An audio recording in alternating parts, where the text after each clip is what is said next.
In this video, we reveal the surprise to a brand new project car we just picked up.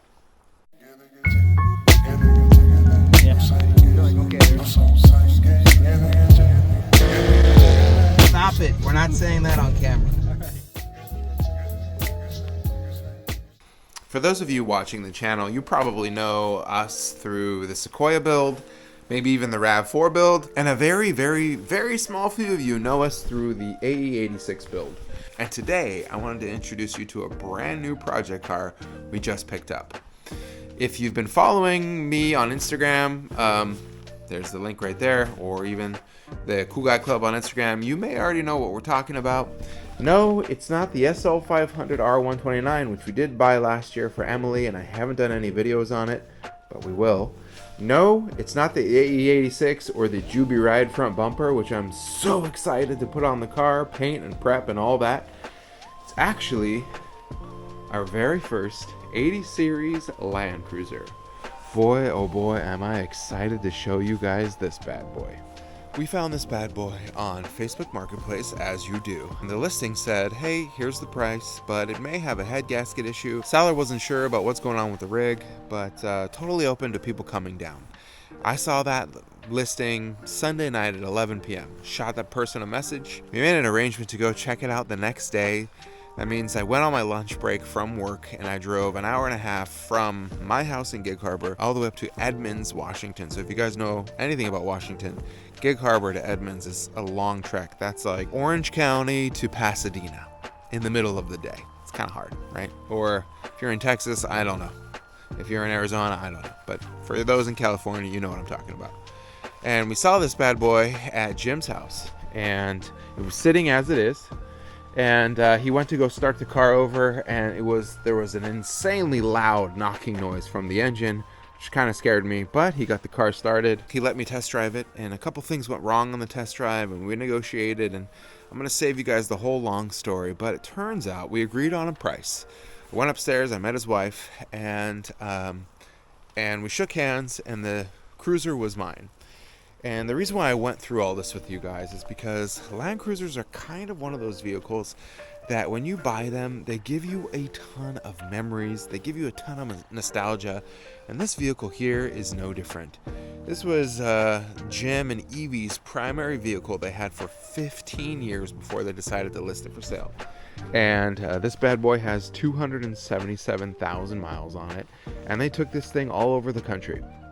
And the reason why I'm telling you guys this is because the Land Cruiser that I'm pointing at right now is going to eventually replace the Sequoia and become Emily and I's primary vehicle that we're going to take all across the country and form our own memories with it. Now, when you guys see an 80 series Land Cruiser, I'm sure you immediately think, oh, triple locked, solid axle, well, let's go rock crawling.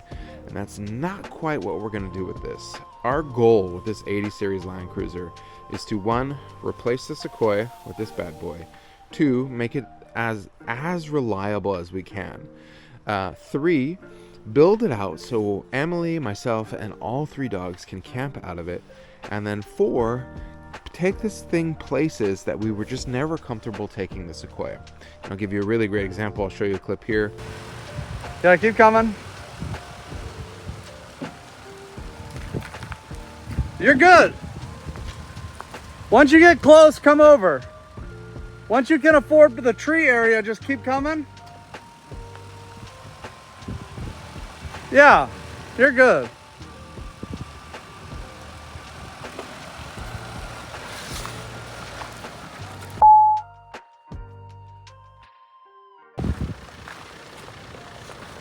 When we wheel in Washington, the trails are very narrow and very covered with trees and twigs and branches, and they're not the widest, most open trails as you would get in the southwest region of the United States. And the Sequoia, while it is badass and it's big, just really isn't the right vehicle for this.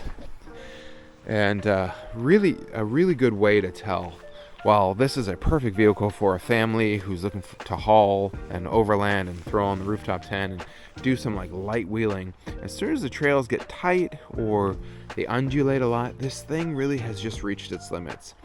And you can see really one of the main culprits is the breakover angle of the Sequoia. You know, we have a great approach angle with the front bumper. We have an insane approach angle with the rear bumper.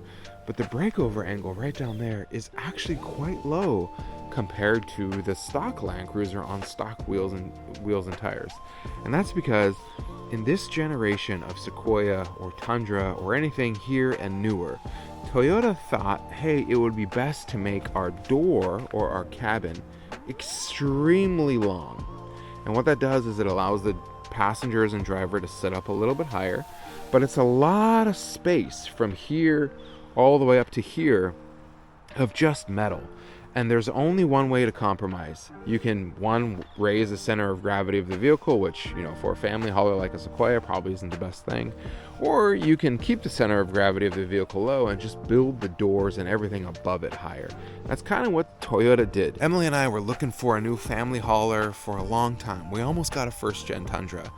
And I knew that a crew cab just wasn't going to do it for us. It was too long, too big. Can't really get it around a lot of trails here, so I really wanted to get an access cab, and it turns out all three dogs don't fit in the back seat of an access cab. So we started scratching our heads, and we're like, oh man, what's next? Don't want to get a 4Runner. We had a GX470. We kind of did all those things. The next best thing on our playbook was an 80 series Land Cruiser. It checks the box for the right size for the trails where we live. It checks the box on making it reliable and really taking it all over the country. And it checks the box on being able to camp in it and live out of it. And I'll get into more of that later. Before we get into our plans with the Land Cruiser, let me walk you through the condition of the one that we just purchased. For those of you who know Land Cruisers, when you hear some of the specs on this, you're probably going to think, well, we need to upgrade or change immediately. But for those of you who don't know Land Cruisers, you're going to find out a little fun facts, just like I did, about this particular model and this particular year. This is a 1993 FZJ80 Land Cruiser, and the beauty of the FZJ means it does come with a 1FC. It is the first year of the 1FC, so this is an OBD1 vehicle, not an OBD2 vehicle, which we'll get into it later. And the reason why we decided to pull the trigger on this bad boy was how good of condition it is all throughout. Now, a lot of times you see Land Cruisers on Marketplace and things like the felt here are just destroyed, or the plastics are destroyed. Heck, even the seats are mostly destroyed on early 90s Land Cruisers. And this thing just kind of isn't. I mean, yeah, it's been used, and yeah, it's got a ton of miles on it, but the dash isn't cracked. The seats aren't ripped. The driver's seat still has its bolsters. Yeah, the driver's seat belt is a little worn, and that's okay. But for the most part, this is pretty clean on the inside. And we'll go into the back seat here, and you know, for the most part, it's pretty clean. We got a totally straight back seat. We got the rumble seats back there. Don't mind the mess. That's just me cleaning it up. The headline isn't torn. It smells a little musty in here, but I mean, it's an old Land Cruiser. There's a little bit of moss and mildew from sitting. Hey, Kodak's really excited about this bad boy. Yes, the back windows are a little slow, but hey, you know, the car's damn near 30 years old, so that's okay. The back hatch here, not too much rust, almost no rust whatsoever. You got the really cool hide key to lock the hatch here. Hatch flips up, no real dents or accidents. Just a little bit of, you know, moss from sitting here. Again, a little musty back here, but not too bad. We replaced one of the bolts here on the tailgate. That was like $12. But overall, like, pretty straight, you know, not too bad of a vehicle. Really good bones to start with. There is some failing clear coat, which we have a solution for later, which I'm going to color sand and throw a coat of clear on. Here's what the driver's area looks like. Could use an alignment, but whatever. Could use a nice little detail. Not even ripped. No covers. Factory cloth. All really good bones. When we get underneath the vehicle here, there's no rust underneath the vehicle whatsoever. It's just one of those rigs that someone got and they used it as their daily driver and they didn't want it anymore. And you can tell the previous owners kind of took care of it because this was something they loved. They didn't really let things rot out too much. They didn't have too much rust in here. Sure, it's sad a little bit. Overall, it's a solid rig to start with. But let me get into the main issue that we're going to deal with here on this 93 Land Cruiser. A 93 means OBD1. So for those of you in the comments already thinking, hey, let's throw in a supercharger, sadly, most of the supercharger kits you can buy nowadays are for OBD2, because they could just reflash through the OBD2, adjust the fuel table, and you're good to go. But on OBD1, there isn't really a supercharger kit that I've found that's available for OBD1. But the best part about having a 93 is you get the 1FZFE, and you don't have to deal with the 3FE or whatever it is. And so we get the updated engine. Another thing too is the engine bay has never been in an accident, no rust, just a little bit dirty. But the big problem with this rig, and it's a problem with a lot of the early 90s Land Cruisers, is the head gasket's gone. Now I'm not going to start it in this video. In fact, the shocks here to hold up the hood too are pretty gone.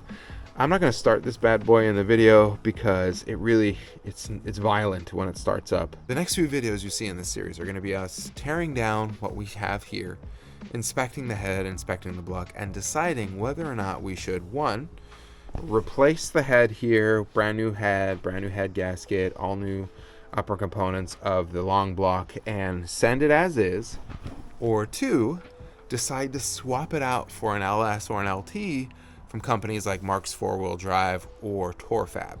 Of course, I've done engine swaps before, and I know that they're never as easy as you say they were gonna be. Heck, when I did the engine swap here on the AE86, I already had the engine, I already had a spare transmission, I already had all the components, popped everything in, but I still needed about another $600 or $700 worth of components just to get that bad boy to run, and that's already having everything. If we were to LS swap this bad boy, we gotta find a good engine, we gotta find a transmission, we gotta find all the adapters, we gotta find all the engine mounts, we gotta figure out wiring, and then at that point we are dealing with a rebuilt LS, and we're in the budget of $7,000 plus.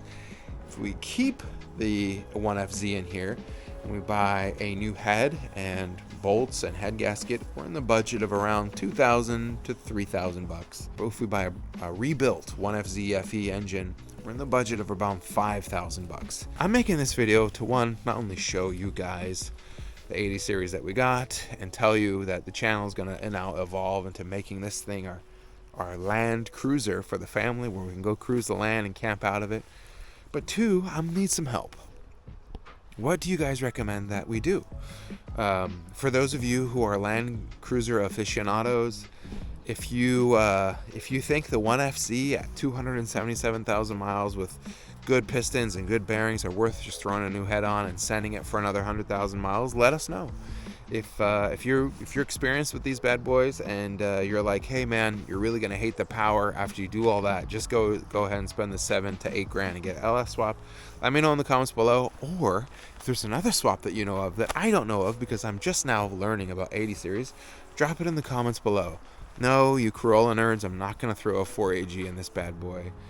I would love to put a UZ engine in here, but there aren't many swap kits out there for UZ engine.